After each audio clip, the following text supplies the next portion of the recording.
I'm standing in Valerie Cross's office, holding my leave request form.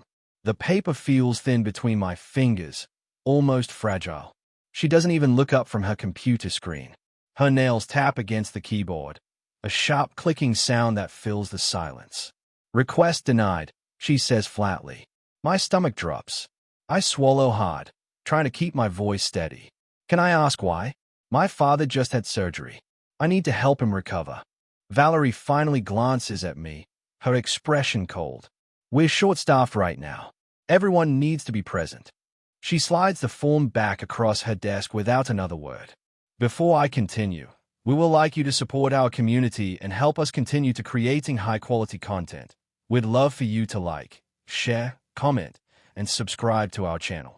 Your engagement helps our videos reach a wider audience and inform our algorithm about the type of content you enjoy. If you'd like to stay up to date on our latest videos and be part of our growing community, please hit the notification bell. Your support means the world to us, and we can't wait to share more content with you in the future. I stare at the red denied stamp bleeding through the paper. My hands shake slightly as I pick it up. Through the glass wall of her office, I see Blake laughing with Carmen near the coffee machine. Both of them just got back from vacation last week. Sienna is planning her trip to Hawaii next month. Valerie approved it yesterday. But my father needs help, and I'm told no. Everyone else got approved, I say quietly. Valerie's eyes narrow. Everyone else has better attendance records. That's all. She turns back to her screen, dismissing me. I walk out, clutching the paper. My face feels hot, but I keep it blank. Nobody in this office knows what I've been documenting for the past 6 months. Nobody knows who I really am. But they will. I wasn't always this quiet. When I first joined Oakmorn Solutions 3 years ago, I spoke up in meetings. I shared ideas. I believe hard work mattered more than politics.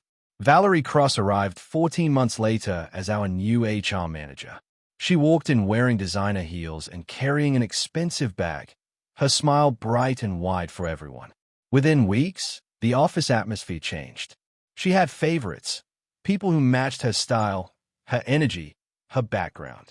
I noticed small things first. Blake got promoted despite missing deadlines. Carmen received a bonus for a project I'd actually completed. When I asked Valerie about performance reviews, she told me to be patient. My coworker Quinn pulled me aside one day. She doesn't like you, he whispered. I don't know why, but she's building a case against you. I didn't believe him then. I thought if I worked harder, stayed later, delivered better results, it would matter. I was wrong. Valerie started writing me up for minor infractions. 5 minutes late due to traffic? Written up. Forgot to CC her on one email? Written up. Meanwhile, Blake strolled in an hour late weekly without consequences. My father always taught me to document everything. Paper trails matter, he'd say. So I started keeping records. Every email, every denial, every instance of different treatment. I created folders, timestamps, screenshots. I didn't know then how valuable that habit would become. That night, I sat in my small apartment, staring at my laptop screen. The leave request form sat beside me, that red stamp like a wound. My phone buzzed. Dad's name appeared. Hey, kiddo, his voice sounded weak. How's work? I forced brightness into my tone. It's fine, Dad. How are you feeling? Tired. The nurse says I'm healing well, but I could use some help around here. He paused. Did you ask about time off? My throat tightened. I asked. They are short-staffed right now. Silence stretched between us. He knew I was lying. Don't worry about me, he said finally. I'll manage. After we hung up, I opened my private folder labeled documentation. Inside was 6 months of carefully organized evidence. Email chains showing Valerie approving leave for others. Screenshots of the company calendar showing we weren't actually short-staffed. Performance reviews where she marked me down despite my numbers being the highest in the department. I'd been gathering this quietly, methodically. Not for revenge, just protection. My phone buzzed again. A text from Quinn. Did you hear? Valerie approved Sienna's 3-week request. Just wanted you to know. I closed my eyes and breathed slowly. Tomorrow, I'd request a meeting with Valerie's supervisor. Tonight, I'd organized my evidence. But I still had one card nobody knew about. The morning meeting felt like sitting in a refrigerator. Valerie stood at the front, presenting quarterly goals, her voice crisp and professional. I sat in the back row, making myself small. Blake raised his hand. I wanted to thank you for approving my time off next month. Really appreciate the flexibility. Valerie beamed. Of course. Work-life balance is important to me. I always try to accommodate personal needs. My jaw clenched. I stared at my notebook, pen pressed so hard against paper it nearly tore through. Carmen chimed in. Yeah, you've been so understanding about everyone's schedules. It makes working here really great. Several people nodded. Valerie soaked up the praise, her smile growing wider. She glanced at me once, briefly, a flash of something cold in her eyes before she looked away. After the meeting ended, I gathered my papers quickly. Quinn caught up with me in the hallway. That was brutal, he whispered.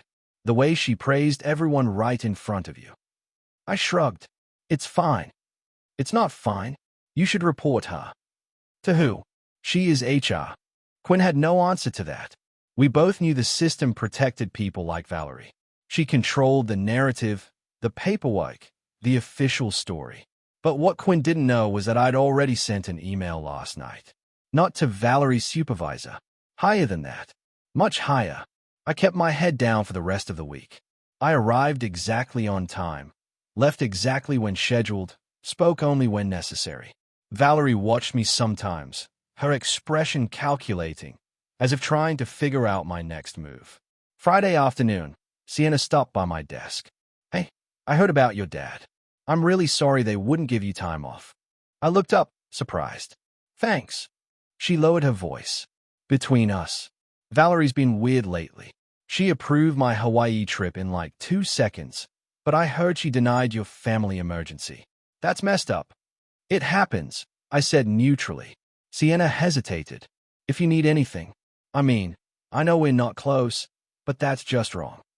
After she left, I sat still for a moment. So people were noticing. The cracks in Valerie's perfect facade were starting to show. My phone dinged. An email notification. The subject line made my heart skip. Formal inquiry, HR practices. I clicked it open, pulse racing. The message was short. Thank you for bringing this matter to our attention. Our legal team will be conducting a review. Please keep this confidential. We'll contact you next week. It was signed by Owen Bradshaw, Chief Legal Officer. I'd sent my initial email to him 5 days ago, attaching 12 pages of documentation. Now they were responding. I closed my laptop and smiled slightly. Let the review begin. The weekend dragged. I visited Dad, helping him with groceries and medication schedules. He seemed stronger but still needed support. Sunday night, I received another email from Owen Bradshaw. Meeting scheduled for Monday, 2 p.m. Conference Room C. Please bring any additional documentation you have. My hands trembled as I replied, confirming attendance. This was really happening. Monday morning felt surreal. I went through my usual routine, coffee, emails, spreadsheets, while knowing everything was about to change.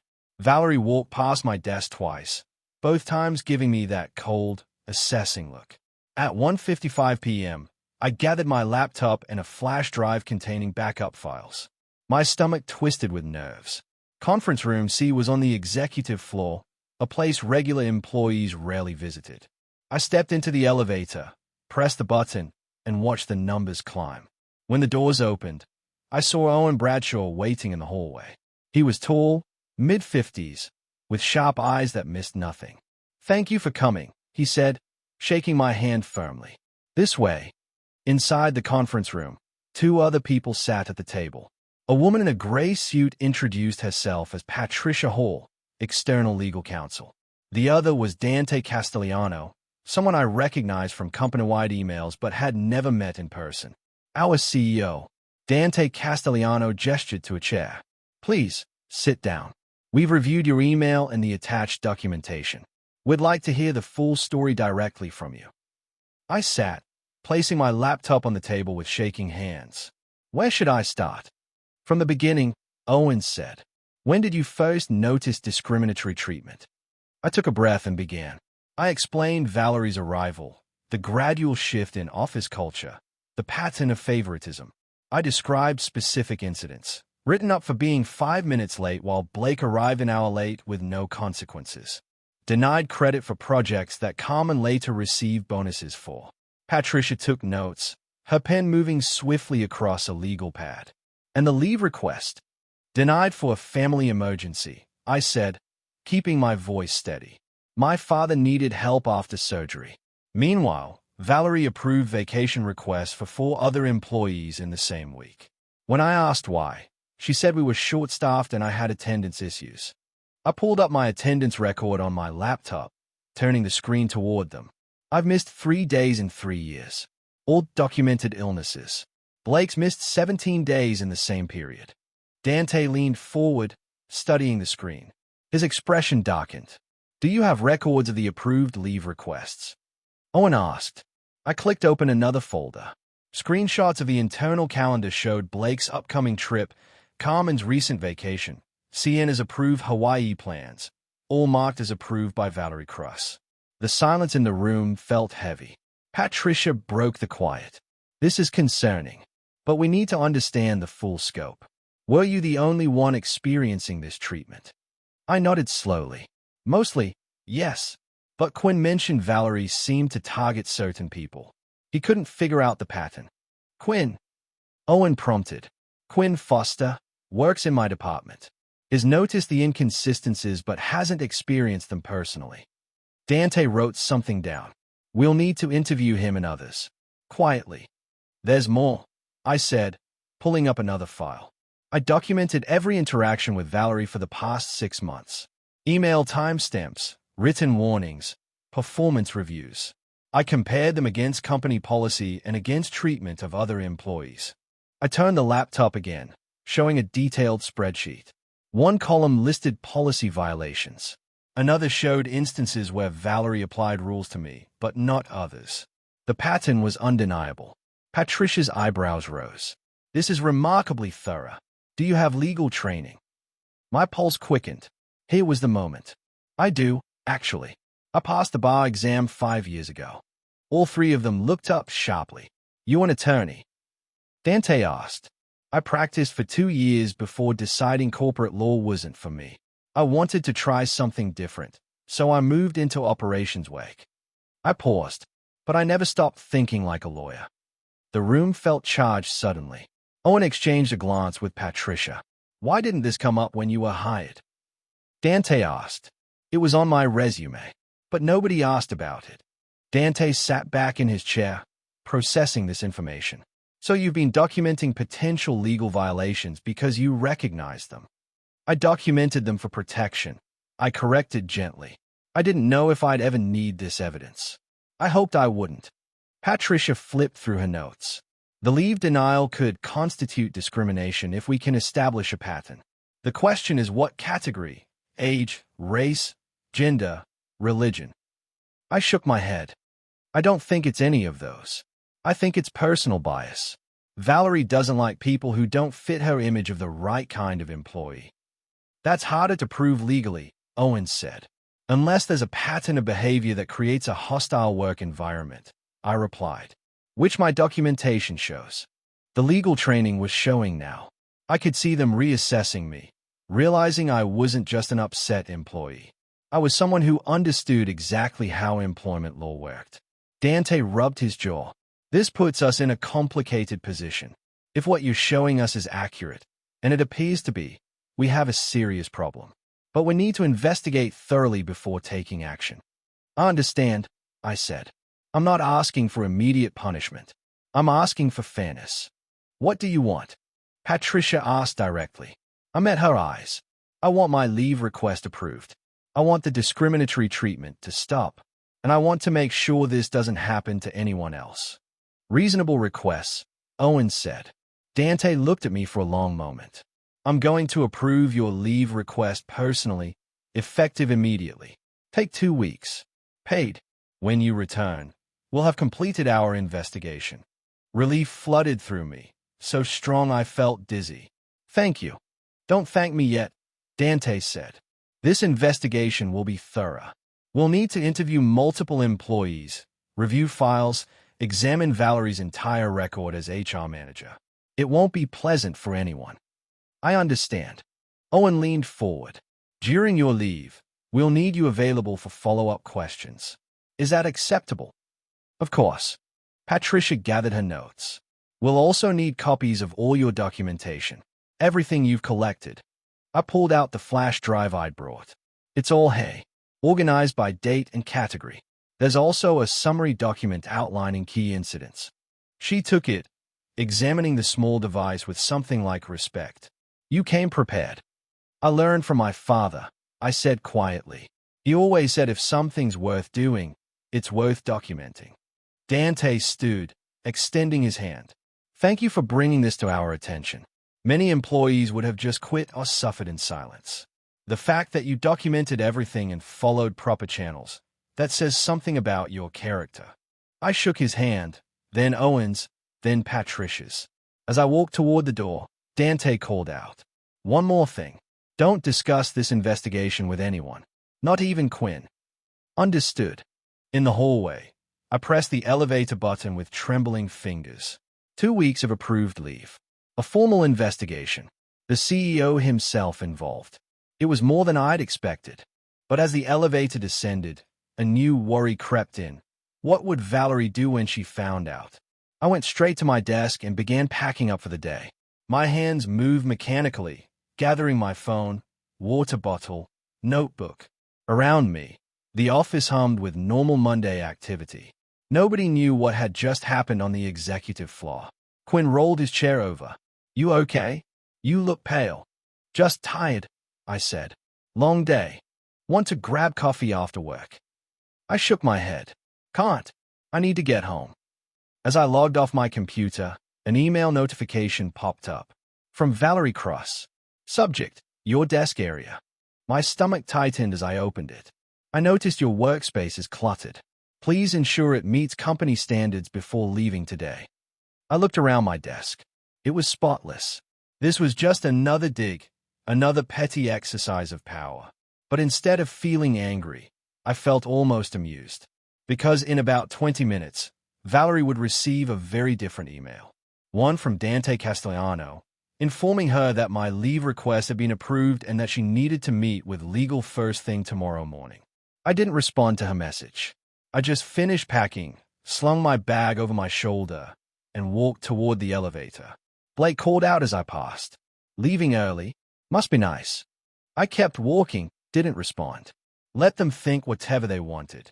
In the parking garage, I sat in my car for a moment, letting the reality wash over me. I'd actually done it. Spoken up. Provided evidence. Set something in motion. My phone buzzed. Dad, how was work? Me. Good news. I got the time off. I'll be there tomorrow morning. Dad, really? That's wonderful. I started the car, smiling for the first time in days. Tuesday morning, I woke up early despite not needing to go to work. The apartment felt strange in the daylight. Usually I was already gone by this hour. I made coffee slowly, savoring the quiet. My phone buzzed around 9. Quinn, did you hear? Valerie got called into a meeting with legal. She looked freaked out. I sipped my coffee, not responding. Dante had said to keep quiet. Quinn again. Also your leave got approved? Everyone's talking about it. Valerie's pissed. I set my phone down. Let them talk. Let Valerie be angry. None of it mattered now. Around noon, I drove to Dad's house. He opened the door looking stronger than last week, his color better. There's my lawyer daughter, he said, grinning. I do operations work now. Remember, once a lawyer, always a lawyer. He gestured me inside. Tell me what happened. Over lunch, I explained everything, leaving out identifying details as I'd promised. Dad listened carefully, asking smart questions, nodding at key points. You did the right thing, he said when I finished. Documenting everything, going through proper channels. That's how you create change. I just wanted fair treatment. Exactly. And you went about it the right way. He squeezed my hand. I'm proud of you, kiddo. Later, as I helped him organize his medications, my phone rang. Unknown number. I answered cautiously. Hello. This is Owen Bradshaw. Do you have a moment? My heart jumped. Yes, of course. We've begun interviewing employees. Would you be available to answer some follow-up questions tomorrow? Via phone is fine. Absolutely. Good. I'll call you at 10 a.m. After hanging up, I sat down heavily. This was real. This was actually happening. Wednesday at 10 sharp, my phone rang. I answered on the second ring, notepad ready. Thanks for making yourself available, Owen said. His voice sounded tired. We've conducted preliminary interviews. I need to clarify some things. Of course. You mentioned Quinn Foster noticed the inconsistencies. When we spoke to him, he corroborated your account. He also mentioned another employee, Felix Ortega, who left the company 6 months ago. Did you know him? I searched my memory. Felix worked in accounting, right?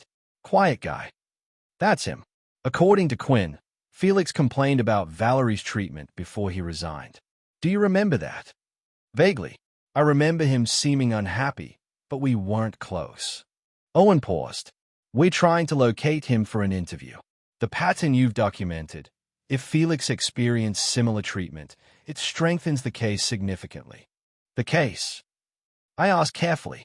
The investigation, Owen corrected quickly. But we both knew what he'd almost said. This was becoming more than an internal review. This could become an actual legal case. I've also reviewed Valerie's personnel file, Owen continued. Did you know she was hired without the standard background check being completed? My breath caught. No, there was a rush to fill the position. The CEO at the time, Dante's predecessor, pushed it through quickly. Some steps were skipped. Papers rustled on his end. This is looking more complicated than we initially thought. What happens now? We continue investigating. Patricia wants to examine all of Valerie's decisions over the past 14 months. Every hire, every termination, every disciplinary action. We're looking for patterns. After we hung up, I sat staring at my notepad. This was bigger than just my leave request. Much bigger. Thursday afternoon, I got a text from Sienna. Hey, weird question. Did legal talk to you?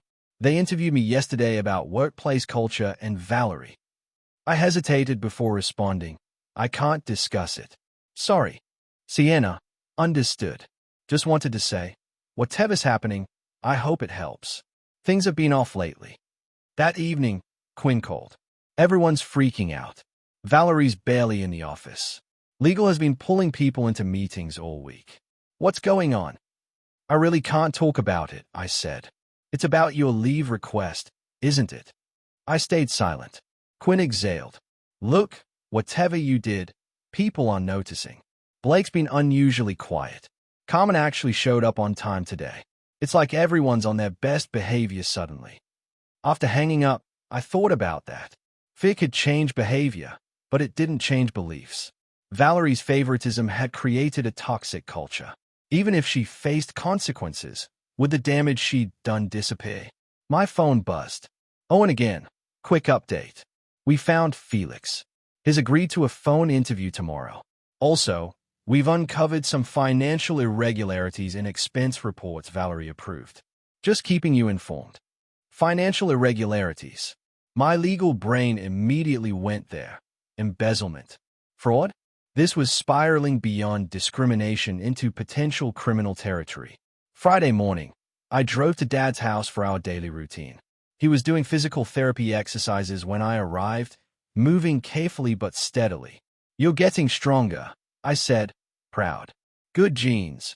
He winked. How's the investigation going? I'm not supposed to talk about it. Even to your dear old father. I smiled despite myself. They found some concerning things. It's expanding beyond what I initially reported. Dad nodded slowly. Sometimes when you shine a light in dark places, you find more than you expected. The following Monday, I got an official email from Owen, investigation ongoing. Your leave is extended another week. Paid. We'll update you by Friday. Another week. Part of me felt relieved, more time with Dad. But another part felt anxious. What were they finding? How bad was it? Tuesday morning, I was helping Dad with breakfast when my phone rang. Patricia Hall, the external legal counsel. I hope I'm not calling too early, she said. Not at all. What's going on? We've completed interviews with 15 current and former employees. The pattern is clear and consistent. Valerie Cross demonstrated preferential treatment towards certain employees while creating hostile conditions for others. My hand tightened on the phone. How many others experienced what I did? At least 4 that we've confirmed. Felix Ortega's testimony was particularly damning. He documented incidents similar to yours before he left. He didn't report them because he didn't think anyone would believe him. Guilt twisted in my chest. If I'd spoken up earlier, maybe Felix wouldn't have felt so alone. Don't blame yourself, Patricia said, as if reading my thoughts. You did speak up. That's what matters. What happens now? Dante wants to meet with you when you return. There are decisions to make about how to proceed. We've also uncovered evidence that Valerie may have violated company policy in several areas beyond discrimination. Unauthorized expense approvals, incomplete background checks on new hires, falsified documents. My lawyer brain kicked into overdrive. That sounds like grounds for termination. It is. But Dante wants your input before we move forward. My input? Why? Patricia paused. Because you're the one who brought this to light. And because, well, Dante will explain when you meet. That conversation stayed with me all week. Why would the CEO want my input on how to handle this? I was just an operations employee, wasn't I? Friday arrived. Owen sent another email. Investigation concluded. Please plan to return Monday. Meeting with Dante scheduled for 9 a.m. Conference room C. I called Dad that evening. I go back Monday. How do you feel about it? Nervous. They want to meet with me first thing. You've done nothing wrong, he reminded me. You documented truth and reported it properly. Whatever happens next, remember that. Monday morning, I dressed carefully. Professional but not flashy. Confident but not arrogant. I arrived at the building 30 minutes early, sitting in my car to gather courage. At 8:55, I stepped off the elevator onto the executive floor. Owen was waiting again. Ready? He asked. As I'll ever be. Conference room C felt different this time. Dante sat at the head of the table, looking serious. Patricia was there, along with 2 people I didn't recognize. Thank you for coming, Dante said. Please, sit. I want to introduce you to our board representatives, Angela Price and Preston Ward. They've been briefed on the investigation. I shook hands with both, my nerves increasing. Why was the board involved? Dante folded his hands on the table. The investigation revealed serious misconduct. Valerie Cross violated company policy in multiple areas: discrimination, fraudulent expense reports, failure to conduct proper due diligence on new hires. The board has voted to terminate her employment effective immediately. Relief and vindication flooded through me. Thank you. There's more, Dante said. We need to discuss what happens next. Angela Price leaned forward. Your documentation was extraordinary. Legal quality evidence, organized systematically, irrefutable. It allowed us to build a comprehensive case very quickly. I was just protecting myself, I said. You were thinking strategically, Preston corrected. Most employees in your position would have either quit or suffered quietly. Instead, you built a case that exposed systemic problems. Dante picked up a folder. Which brings us to the next issue. With Valerie terminated, we need an interim HR manager. Someone who understands policy, law, and fair treatment. Someone who's already demonstrated exceptional judgment. My heart started pounding. They couldn't mean. Would like to offer you the position, Dante said. Interim HR manager, effective immediately. Significant pay increase. Full authority to restructure the department. I stared at them, speechless. I'm not an HR professional. You're a lawyer who understands employment law, Patricia said. That's better than most HR professionals. But I chose operations work because I wanted to be hands-off. And now you have an opportunity to create real change, Angela interrupted gently. You've seen firsthand how a toxic HR department damages a company. You could fix it. My mind raced. HR manager. Authority to reshape policies, protect employees, ensure fairness. It was terrifying and tempting in equal measure. Can I think about it? I asked. Dante nodded. Take until Wednesday. But I'll be honest. We need someone we can trust in that role immediately. The department is in chaos. Employees are uncertain. We need stability and credibility. Wednesday, I repeated. I'll give you an answer then. After the meeting, I walked to my old desk in a daze. Quinn nearly tackled me. You're back. What happened? Where's Valerie? Everyone's going crazy with rumors. I couldn't answer. Not yet. Not until I decided what I wanted. I spent Tuesday talking to Dad, pacing my apartment, making lists of pros and cons. HR manager meant visibility, authority, responsibility. Everything I'd avoided by leaving legal practice. But it also meant protecting people like Felix, who'd suffered in silence. It meant ensuring what happened to me couldn't happen to others. Dad listened patiently as I talked through my fears. What scares you most? He finally asked. Failing, being in charge, and making the same mistakes Valerie made. You won't, he said with certainty. You know what it feels like to be powerless. That knowledge will guide you. Tuesday night, I made my decision. I emailed Dante. I accept the position. Thank you for the trust you're placing in me. I won't let you down. Wednesday morning, I arrived to find an email already waiting. Welcome aboard. Come to conference room C at 9 a.m. for onboarding. This time, when I entered the conference room, Owen and Patricia were there with stacks of folders and documents. Congratulations, Owen said, smiling.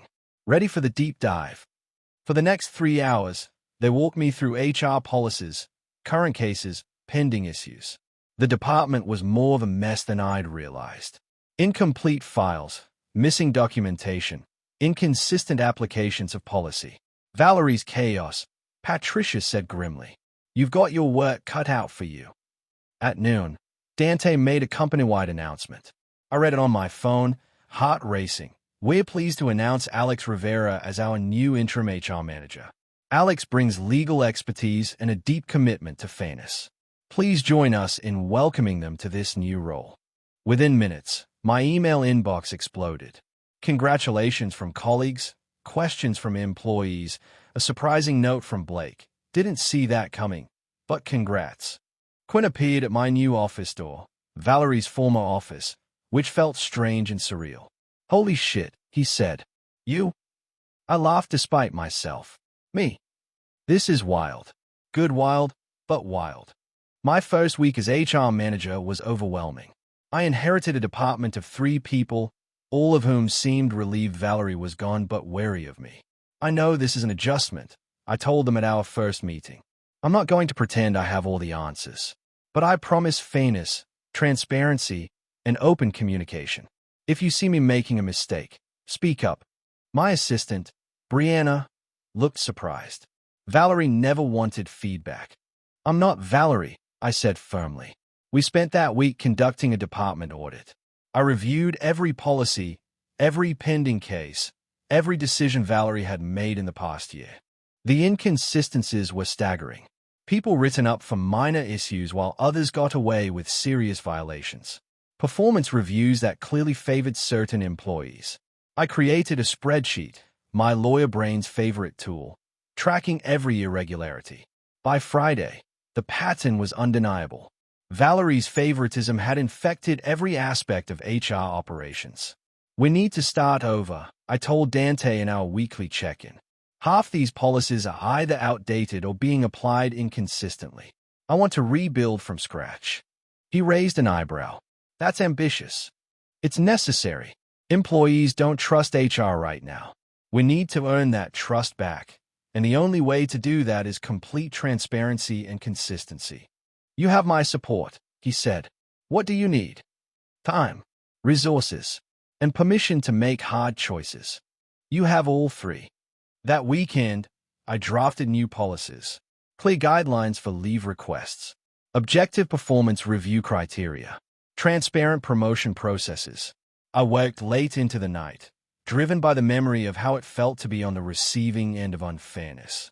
Monday morning, I presented the draft to Dante and the board. Angela Price read through it carefully. This is comprehensive. When can you implement it? With your approval, I'd like to start next week. Rolling out new policies prove harder than writing them. Some employees love the changes, clear rules, transparent processes. Others resisted, particularly those who'd benefited from Valerie's favoritism. Blake stopped by my office, arms crossed.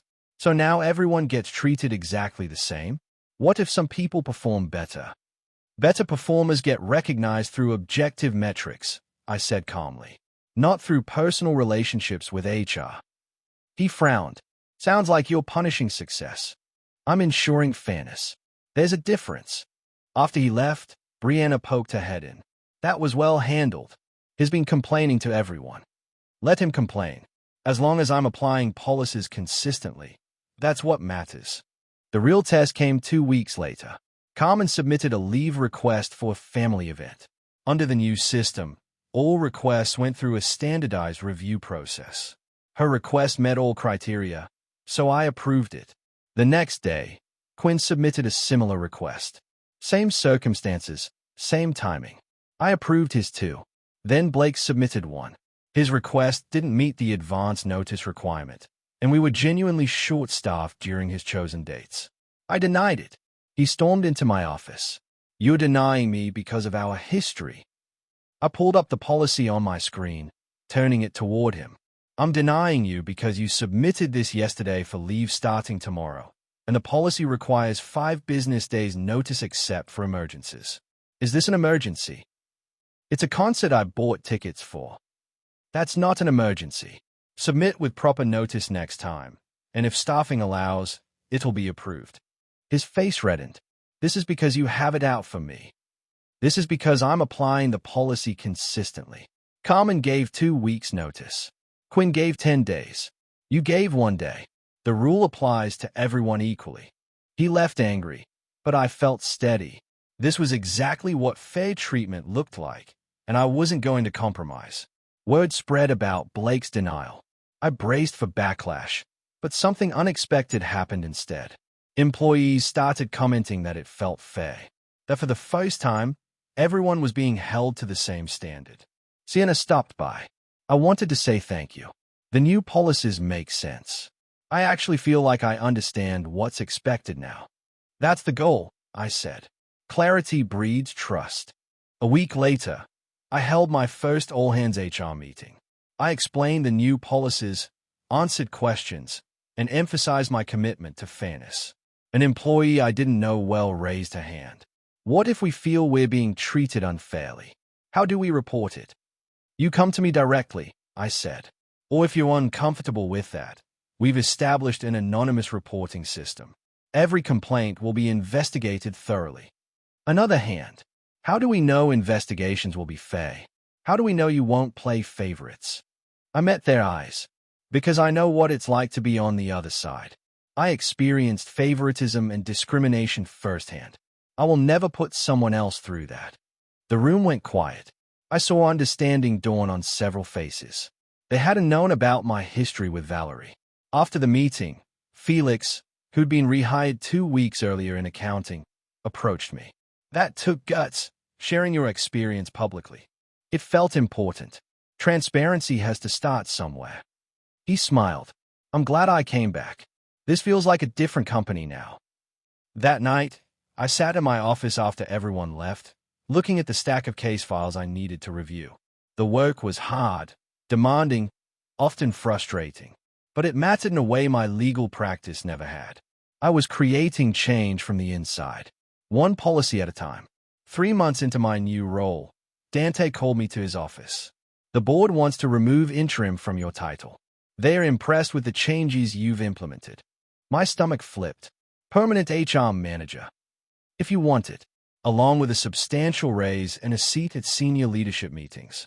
I thought about Dad's words. You know what it feels like to be powerless. That knowledge will guide you. I want it, I said, but I have conditions. Dante raised an eyebrow.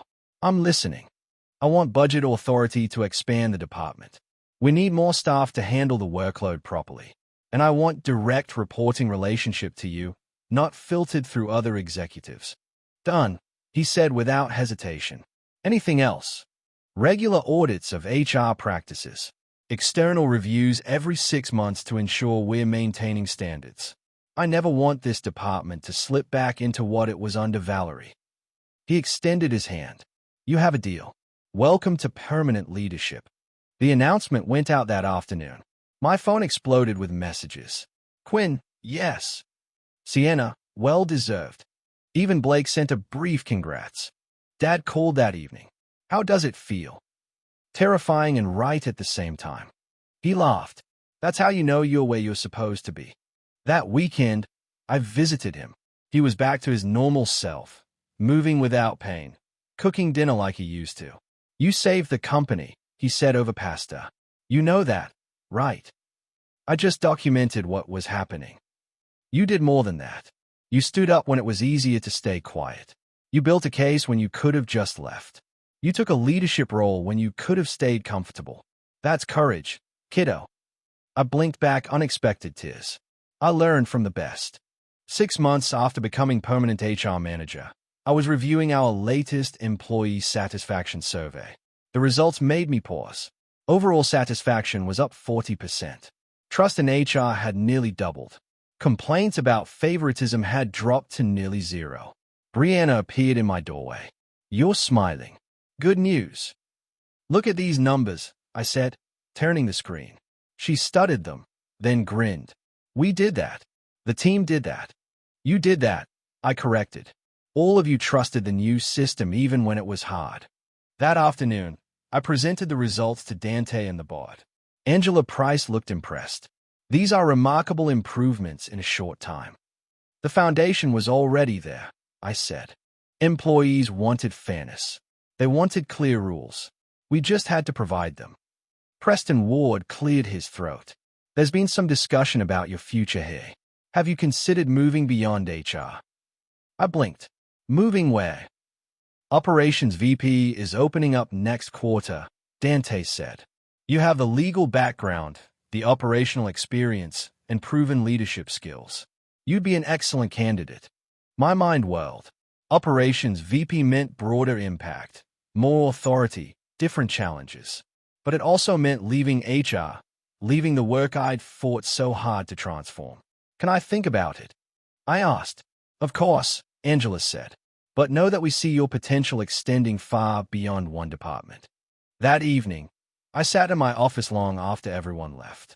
The building was quiet, just the hum of fluorescent lights and distant cleaning crew vacuums. Quinn poked his head in. You're here late. Everything okay? Just thinking. He came in, sitting across from me. About. They offered me operations VP. His eyes widened. That's huge. Congratulations. I haven't decided yet. Why not? It's a massive promotion. I gestured around the office. This work matters. We've built something good here. I don't want to abandon it. Quinn considered that. You wouldn't be abandoning it. You'd be trusting the foundation you built. That's different. I spent the next week wrestling with the decision. Dad listened patiently as I talked through pros and cons for the 100th time. What does your gut say? He finally asked. That I should stay in HR, keep building, keep improving. In your head. That operations VP offers broader impact. More people affected by good leadership. Dad smiled. Sounds like both options are good. You just have to decide which kind of good you want. Sunday night, I made my choice. I emailed Dante. Thank you for considering me for operations VP. I'm on it. But I'd like to stay in HR for now. There's still work to do here, and I'm not ready to leave it. Monday morning, Dante called me to his office. I got your email. I respect your decision. Thank you for understanding. I do understand. But I want you to know, we're not giving up on expanding your role. You're too talented to stay in one place forever. I appreciate that. When the timing is right, I'll be ready. That afternoon, I met with my HR team. I turned down the VP role, I announced. Brianna looked relieved. I'm glad. We need you here. But it made me think, I continued. We should be developing succession plans. If I do move on someday, this department needs to be ready. So let's start cross-training, leadership development, building depth.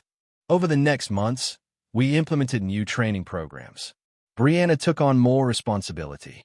We hired 2 additional staff members with strong backgrounds in employment law and organizational development. The department grew stronger, more resilient, more independent, and I felt proud watching my team flourish. 1 year after taking the HR role, I received an unexpected message from Valerie Cross. The email sat in my inbox for an hour before I opened it. Subject line, apology. My hand hovered over the delete button. Then, curious despite myself, I clicked. Alex, I know this email is unexpected. I've spent the past year in therapy, working through a lot of issues. I wanted to reach out and apologize for my behavior. I treated you and others unfairly. I let my own insecurities and biases cloud my judgment. You deserved better. Everyone deserved better. I'm not asking for forgiveness or a response. I just wanted you to know that I recognize what I did was wrong. I hope you're doing well. Valerie. I read it 3 times, emotions swirling. Anger at what she'd put me through. Surprise that she was taking accountability. Uncertainty about whether the apology was genuine. I showed it to Dad that evening. What do you think? He asked. I think hurt people hurt people. Maybe she's working on herself. Maybe it's just words. Does it change anything for you? I considered that. No, the harm she caused was real. An apology doesn't undo it. But I'm glad she's acknowledging it. Are you going to respond? I thought about it for a long time. Finally, I drafted a brief reply. Valerie, I appreciate you reaching out. I hope you're finding peace. Moving forward is important for everyone. Alex. Short. Professional. Not forgiving, but not angry either. Just closure. After sending it, I felt lighter. Like I'd been carrying something heavy without realizing it. And now I could put it down. The next day, Quinn mentioned he'd heard Valerie was working as a consultant for a small nonprofit, helping with HR setup. Ironic, he said. Maybe, I replied. Or maybe she learned something.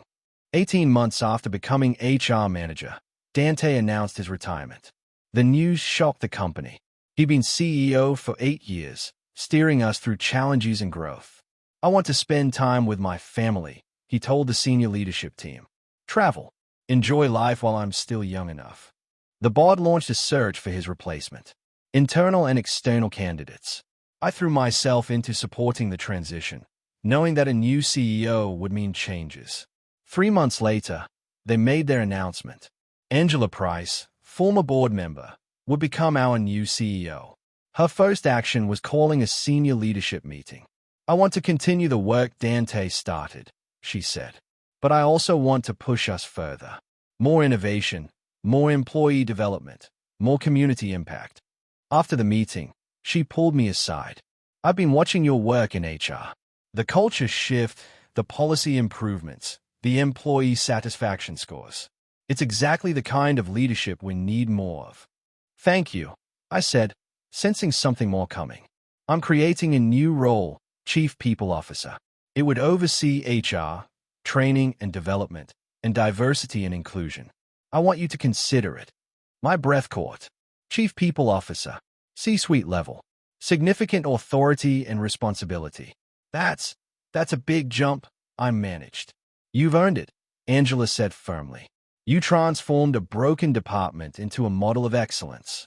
You did it with integrity and transparency. That's exactly what this role needs. Can I have time to think? Take a week. But Alex, don't let fear hold you back. You're ready for this. That night, I couldn't sleep.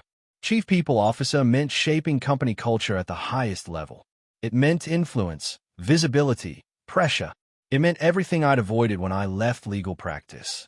But it also meant protecting employees on a massive scale. I called Dad the next morning. Before I could speak, he said, "They offered you something big, didn't they?" I laughed despite my nerves. How did you know? I can hear it in your voice. Tell me. I explained the Chief People Officer role, the scope, the opportunity. Sounds perfect for you, he said simply. Sounds terrifying. Same thing.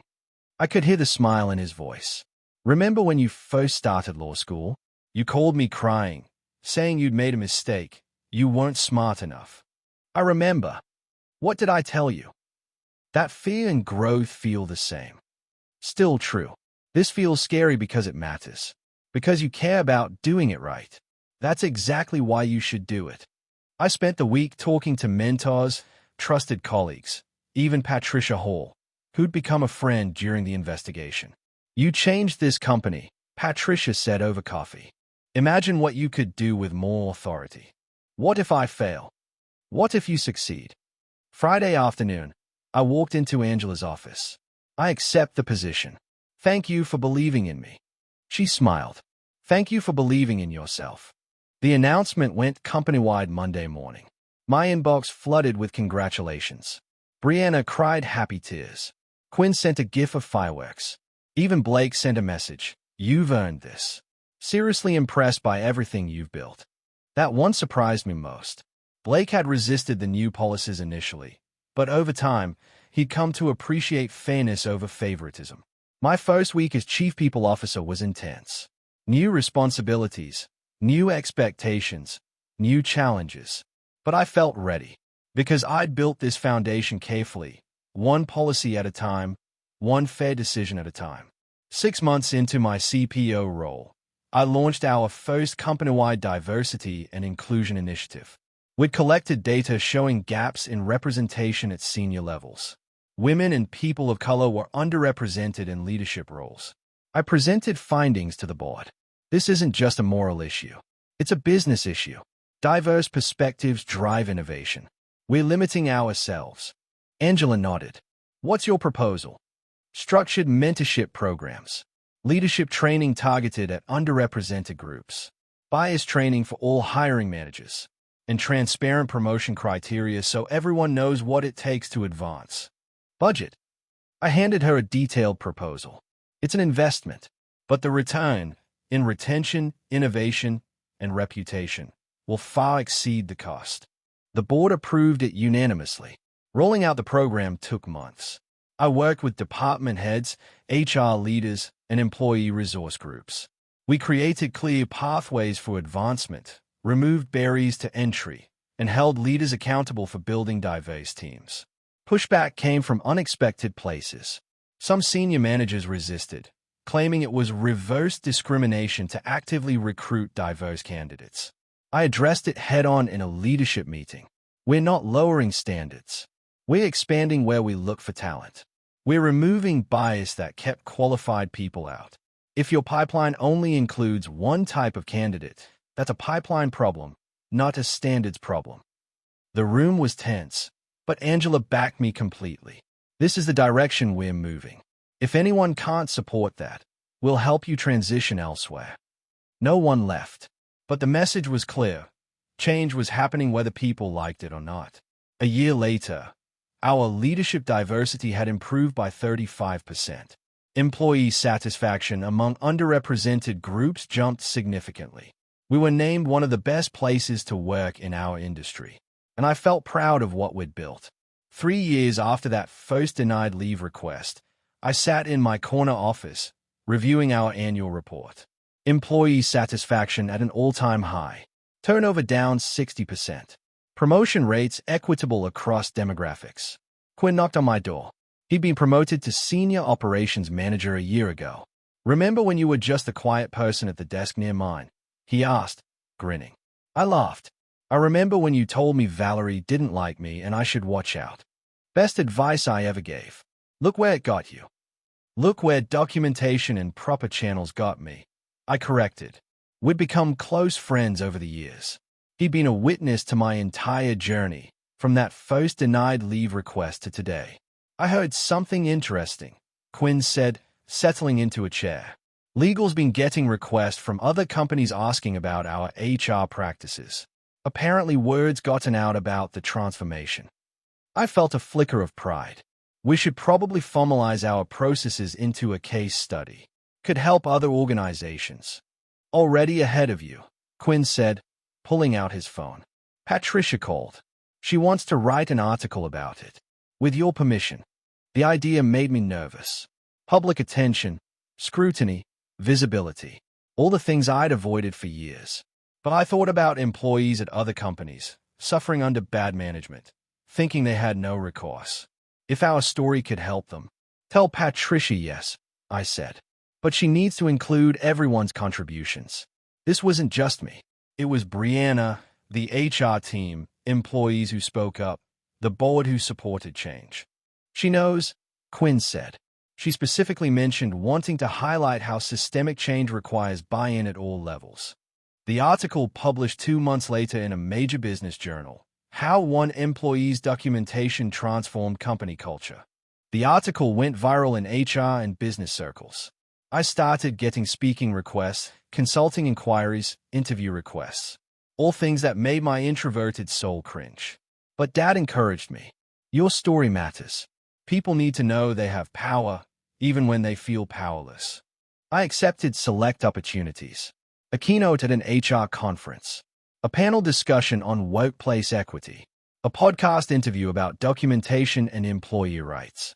Each time, I emphasize the same points. Document everything. Use proper channels. Believe in your own worth. Demand fairness, not favors. After one conference, a young woman approached me, eyes red from crying. Thank you, she whispered. I've been experiencing discrimination at my job. I thought I was alone. Your talk made me realize I can do something about it. I gave her resources, advice, encouragement. Watched her walk away with her shoulders a little straighter. That moment made all the uncomfortable visibility worth it. At work, life settled into a rhythm. We continued improving policies, expanding programs, building culture. Angela and I worked well together, pushing the company toward better practices. Then one day, she called me into her office with an unusual expression. I have news, she said. I've been elected to the board of directors for our parent company. I'll be leaving as CEO here. My stomach dropped. When? 3 months. They want me to transition smoothly. Who's replacing you? Angela smiled. That's what I wanted to talk to you about. The board is considering internal candidates. Your name came up. I stared at her. CEO? Me. You've transformed every role you've touched. You understand this company deeply. You have the trust of employees and the respect of leadership. Why not you? Because I trailed off, searching for reasons. Because you're what? Qualified, proven, effective. Angela leaned forward. Don't let imposter syndrome talk you out of this. The board interviewed me along with 3 other candidates, 2 internal, 1 external. Each interview was intense, probing, challenging.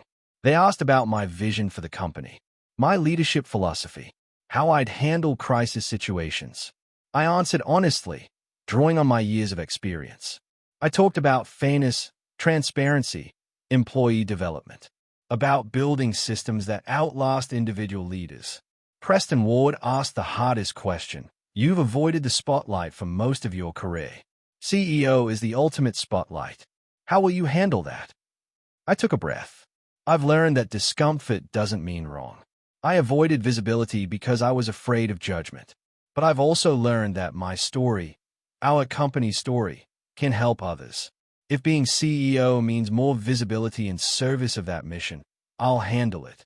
The deliberation took 2 weeks. 2 weeks of anxiety, doubt, hope. Finally, Angela called me. The board wants to meet with you tomorrow at 9. I barely slept. At 8:45, I walked into the conference room where this journey had started years ago, where I'd first presented my documentation of Valerie's discrimination.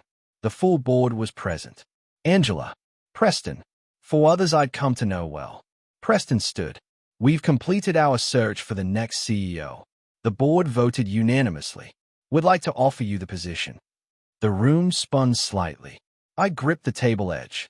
We believe you embody the values this company needs, Angela said. Integrity, fairness, innovation. You've proven you can build culture and drive results. We trust you to lead us forward. My voice cracked. I accept. Thank you for this opportunity. The announcement went public the next day. Industry publications ran stories. From denied leave to CEO, Alex Rivera's remarkable rise. The framing embarrassed me. It wasn't about my rise. It was about fixing broken systems. But I understood the narrative's power. Young employees seeing that speaking up could lead to change. HR professionals learning that documentation mattered. Leaders recognizing the cost of discrimination. Dad called as soon as the news broke. CEO, he said, voice thick with emotion. My kid, the CEO.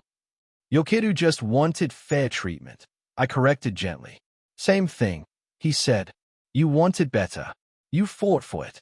You built it. Now you get to lead it. My first 100 days as CEO were overwhelming. Learning new systems, building relationships with board members and investors, making high-stakes decisions. But I kept my focus on culture. I instituted regular town halls where any employee could ask questions. I maintained open-door policies. I reviewed HR practices quarterly to ensure we weren't slipping. I promoted Brianna to Chief People Officer. She'd earned it, and I trusted her to continue the work we'd started. Don't change what's working, I told her. Keep building on the foundation. 6 months in, we faced our first crisis. A senior executive was accused of harassment. Multiple employees came forward with complaints. The old me, the person who'd experienced discrimination, felt their pain viscerally. The CEO me had to balance investigation, legal concerns, public relations. I called an emergency board meeting. We investigate thoroughly and transparently. If the allegations are substantiated, we terminate regardless of position. Our values aren't negotiable. The investigation confirmed the complaints. I terminated the executive personally, then sent a company-wide email explaining what had happened and what steps we were taking to prevent future incidents. It was painful. It was necessary. And it sent a clear message. No one was above accountability. Employee trust actually increased after that crisis, because we'd handled it with integrity. 1 year into my CEO role, I received an unexpected letter from Felix Ortega, the employee who'd left before I'd spoken up. I wanted to thank you, he wrote, not just for rehiring me, but for creating the kind of workplace I'd always hoped existed. I have a daughter now. Someday she'll enter the workforce. It gives me hope knowing there are leaders like you fighting for fairness. I kept that letter in my desk drawer, pulling it out on hard days.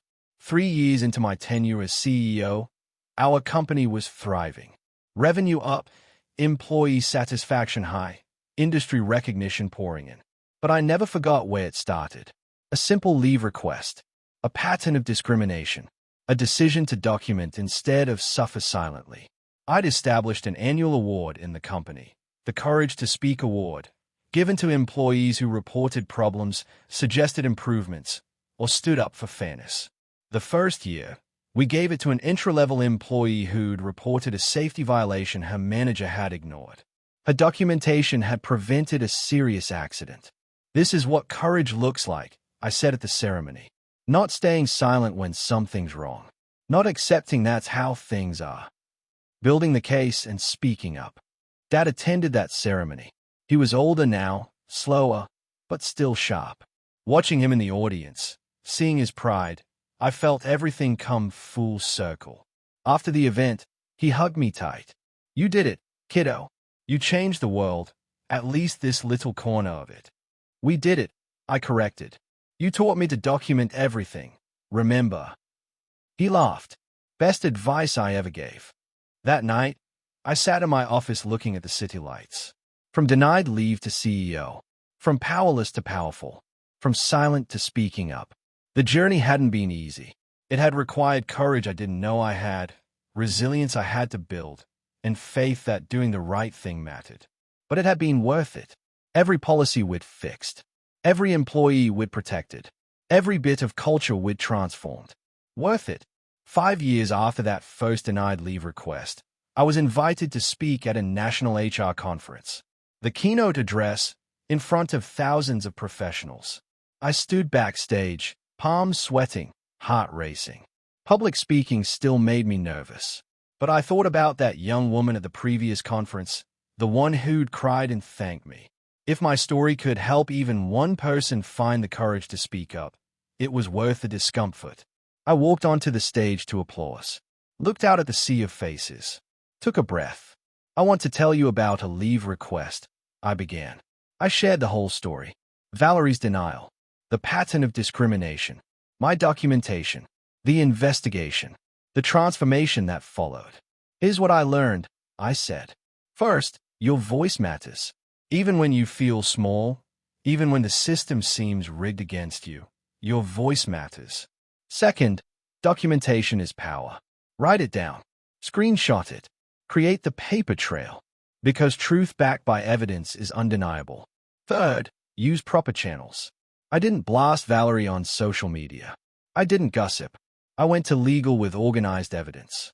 That's how you create change that lasts. Fourth, be the leader you needed. When I got the chance to reshape HR, I remembered what it felt like to be powerless. That memory guided every decision. And finally, change is possible. It's hard. It's slow. It requires courage and patience and resilience. But it's possible. The standing ovation surprised me. People approached afterward, sharing their stories, asking for advice, thanking me for speaking up. One man, older, pulled me aside. I'm an HR manager at a mid-sized firm. We have a Valerie. I've been documenting, but I was afraid to report. Your story gave me courage. I'm going to do it. Good, I said firmly. And if you need resources or advice, here's my email. You're not alone. Back at the office, I found an envelope on my desk. Handwritten address, no return label. I opened it carefully. Inside was a short note. Thank you for giving me a second chance. I'm working to be the kind of leader you are. Valerie. I stated it for a long time. Valerie had sent the occasional email over the years, updates on her work with nonprofits, brief notes about her growth. This felt different, more vulnerable, more genuine. I didn't respond immediately. Instead, I thought about forgiveness, accountability, and growth. Valerie had hurt me and others. That was fact. But she'd also acknowledged it, done the work to change, and was now helping others avoid her mistakes. People could change. Not everyone did, but some people genuinely worked to become better. Finally, I drafted a response. Valerie, we all make mistakes. What matters is what we do after. It sounds like you're doing important work. Keep going. Alex. That evening, Quinn and I met for our monthly dinner. We'd maintained the tradition even as our roles had changed. Him as COO now, me as CEO. I heard you got a note from Valerie, he said over appetizers. I raised an eyebrow. How did you hear that? Brianna mentioned it. Said you seemed thoughtful after reading it. I admitted. Still, honestly. Do you forgive her? I considered that. I don't know if forgiveness is the right word. I don't carry anger anymore. Her actions led to changes that helped a lot of people. In a weird way, the harm she caused created the opportunity for good. That's very evolved of you, Quinn said with a slight smile. Or very tired. I spent years being angry. It's exhausting. We talked about the company, upcoming challenges, strategic plans. But my mind kept drifting back to that note. Later, driving home, I realized something. Valerie's discrimination hadn't defined me. My response to it had. 7 years after it all began, Dad's health started declining. Not suddenly, but gradually. He needed more help, more care, more time. I took leave without hesitation. As CEO, I could set the example I'd always wanted to see. Family comes first, and taking time for caregiving isn't weakness. I spent 3 months with him, managing company business remotely while being present for doctor appointments, medication schedules, and quiet afternoons talking. Remember when I needed help after surgery and you couldn't get time off? He asked one day. I remember, I said softly. Look how far you've come. Now you can take all the time you need. Because I made sure others could too. He smiled. That's my kid. Always thinking about others. Those months were precious. Hard, emotional, but precious. When he passed peacefully one spring morning, I was holding his hand. At his funeral, I spoke about his wisdom, his integrity, his simple advice that had shaped my entire journey. Document everything. Paper trails matter. He taught me that protecting yourself isn't paranoid.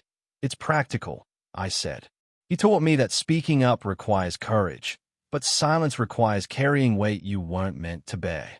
He taught me that fairness is worth fighting for, even when the fight seems small. After the service, former colleagues, employees, and even some board members approached with condolences. Angela hugged me tight. He was so proud of you. I know, I whispered. I hope I made him proud. You did. Every single day. I took another month of bereavement leave. The company ran smoothly without me, a testament to the culture and systems we'd built. When I returned, there was a memorial fund established in Dad's name. Employee-funded, supporting financial literacy programs for workers' families. I cried reading the announcement. This was exactly what he would have wanted. 10 years after that denied leave request, I stood in the same conference room where my CEO journey had begun. We were celebrating a milestone, our company named #1 best place to work in our industry. I looked around at the leadership team. Brianna, Quinn, Sienna, who'd become VP of Operations, Blake, who'd grown into a fair and respected manager. This award isn't mine, I said. It's ours. Every person who spoke up when something was wrong. Every manager who applied policies fairly. Every employee who believed culture matters. This is what we built together. After the celebration, I walked through the office. Saw employees collaborating, laughing, working hard but not burned out. Saw diverse faces at every level. So the kind of workplace I'd always wished existed. My phone buzzed. An email from a journalist requesting an interview for a book about workplace transformation. I almost declined reflexively. But then I thought about all the employees out there, suffering under bad management, thinking they had no power. I accepted. The interview happened 2 weeks later. The journalist, a sharp woman named Nora, asked probing questions about the journey. What would you say to someone currently experiencing discrimination? She asked. I thought carefully. First, know your worth. Don't internalize someone else's bias. Second, document everything, emails, dates, witnesses. Third, research your options, company policies, legal protections, reporting channels. Fourth, find support, trusted colleagues, mentors, lawyers if needed. And fifth, remember that speaking up is hard, but carrying the weight of silence is harder. Any regrets? I wish I'd spoken up sooner. Before Felix left. Before others suffered. I was afraid of retaliation. That fear kept me silent longer than necessary. But you did speak up eventually. Why then? Because my father needed me, and I was told no. That was the breaking point. Sometimes we find courage not for ourselves, but for people we love. The book published 6 months later documented how employee courage transforms corporate culture. It featured my story prominently, along with others who'd stood up against workplace injustice. It became a bestseller in business and leadership categories. I did a few interviews, always emphasizing that the real heroes were employees everywhere who refused to accept unfairness. One day, I received a package. Inside was a handwritten letter and a small gift, a leather-bound journal. The letter read, Dear Alex, I've been following your journey since that first article years ago. I was being harassed at my job, afraid to report it. Your story gave me courage. I documented, reported, and they investigated. The harasser was fired. I stayed and got promoted. Thank you for showing me it's possible. This journal is for you to document your continued journey. A grateful employee you'll never meet. I pressed the letter to my chest, blinking back tears. This was why the discomfort of visibility mattered. I used that journal, filling it with reflections, lessons learned, and hopes for the future of work. 15 years after that denied leave request, I announced my retirement as CEO. Not because I had to, but because I wanted to spend time traveling, writing, maybe teaching. I'm leaving the company in extraordinary hands, I said at my farewell event. The culture we built isn't dependent on any one person. It's a system, a set of values, a commitment to fairness that lives in all of you. Brianna was named my successor. She'd earned it through years of excellent leadership and unwavering integrity. At my last board meeting, Preston stood to speak. When we first hired you as interim HR manager, some people were skeptical. An operations employee with legal background, but no HR experience. But you proved that the most important qualification for leadership isn't a specific background, it's character. Angela added, You transformed this company not through flashy initiatives or dramatic gestures, but through consistent, fair, principled decisions. That's legacy. In retirement, I focused on advocacy work. I consulted with companies trying to improve culture. I mentored young professionals facing workplace discrimination. I wrote articles about employee rights and documentation practices. I also established a foundation in Dad's name, offering legal support to workers facing discrimination who couldn't afford lawyers. The foundation provided resources, advice, and sometimes representation. One afternoon, I received a call from a young man named Alex. "I know this is weird, but I was named after you," he said nervously. "After me? My mom worked at Oakmorn when you were there. She said you changed her life. When I was born, she named me Alex. I wanted to thank you." We talked for an hour. He was facing his own workplace challenges, uncertain about speaking up. I listened, advised, and reminded him of his power. After hanging up, I sat in my home office, looking at the wall of awards and recognitions I'd accumulated. Best CEO, Culture Champion, Leadership Excellence. None of them mattered as much as that phone call, as knowing that the ripples of standing up had touched another generation. I pulled out the leather journal from the grateful employee I'd never met, opened to a fresh page, and wrote, "Day 5478 since the denied leave request. Still learning that courage isn't the absence of fear, it's action despite it. Still believing that fairness is possible. Still documenting, because paper trails matter. Still hoping that every person who feels powerless finds their voice." My phone buzzed. A text from Quinn. "Dinner this week? Bringing my new HR manager. She wants to meet you." I smiled and responded, "Absolutely. Always happy to talk shop." Because the work never really ended. Different battles, different contexts, but the same fundamental truth. Culture matters. Fairness matters. Speaking up matters. 20 years after Valerie denied my leave request, I was invited to give the commencement address at a business school. Standing at the podium, looking at hundreds of eager faces about to enter the workforce, I felt the weight of the moment. "I want to tell you about power," I began. "Not the power that comes from titles or corner offices. The power you already have, right now, even before your first job. The power to document, to speak up, to demand fairness, to refuse to accept broken systems. Some of you will face discrimination, bias, unfair treatment. You'll feel small and powerless. Remember this, you're not. You have the power to create paper trails, to research your rights, to find allies, to use proper channels, to build cases that demand attention. You also have the power to be the leader you wish you'd had. When you get the chance, and you will, remember what it felt like to be powerless. Let that memory guide you toward fairness. 20 years ago, I was denied time off to care for my sick father. That denial changed my life, not because it broke me, but because it showed me my power. I documented, I reported, I stood up, and in doing so, I didn't just get my leave approved. I helped create a system where others wouldn't face what I faced. That's the real power, not changing your circumstances, but changing the system so others have better circumstances. As you leave here and enter the world of work, I ask you to remember 3 things. 1. Your voice matters, even when you feel voiceless. 2. Documentation is power. Write it down. Keep records. Build the case. 3. Fairness is worth fighting for, even when the fight seems small. Because 20 years from now, when you're standing where I am, you want to know you built something better than you found. You want to know your courage mattered. I promise you, it will. The applause washed over me as I walked off stage. Afterward, dozens of students approached with questions, with thanks, with their own stories of unfairness they'd witnessed or experienced. One young woman, tears in her eyes, handed me a note.